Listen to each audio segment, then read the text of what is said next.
আজই ডাউনলোড করুন আর এনজয় করুন আপনার পছন্দের শো। আপনাকে আমি এতটা কষ্ট পেতে দেখতে পাচ্ছি না। আস্তে আস্তে ছোট সাহেব, সাবধানে পা ফেলুন, সাবধানে।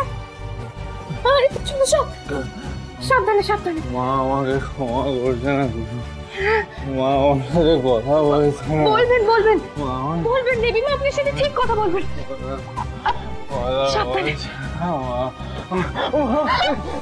ছোট সাহেব, ছোট সাহেব আপনি ঠিক আছেন তো? আপনি লাগেনি তো? আস্তে আস্তে আস্তে দেখে উঠুন। আস্তে ছোট সাহেব, আস্তে। আমার মা একবার আমার সাথে কথা বললে আমার সমস্ত ব্যথা দূর। আপনি শুয়ে পড়ুন, আপনি শুয়ে পড়ুন।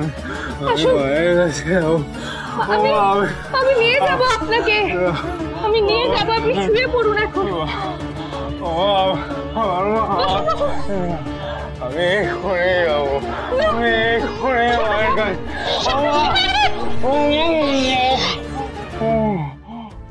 শান্ত হন আপনি ছোট সাহেব, শান্ত হন।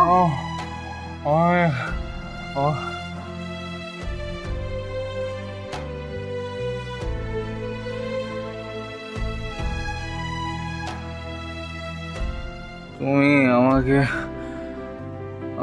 আমার মায়ের সাথে দেখা করতে দিচ্ছ না কেন?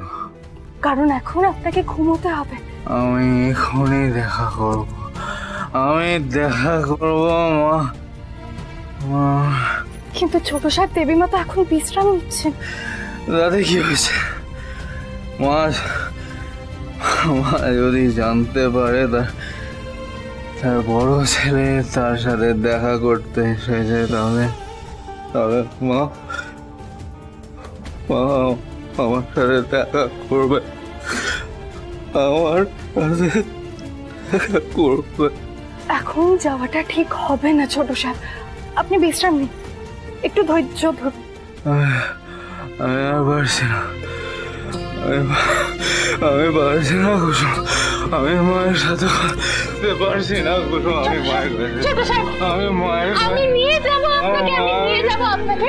তবে আজকে না ছোট সাহেব, কালকে নিয়ে যাবো আপনাকে। আমি এক্ষুনি যাবো, আমি এক্ষুনি যাবো।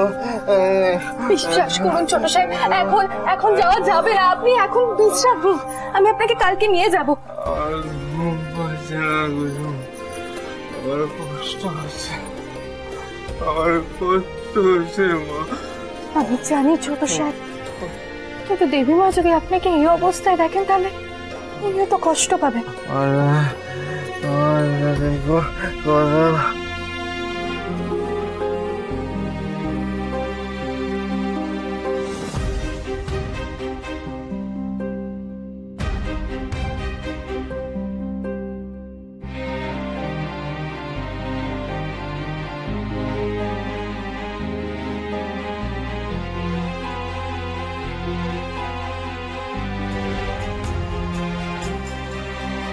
আপনাকে আমি এতটা কষ্ট পেতে দেখতে পাচ্ছি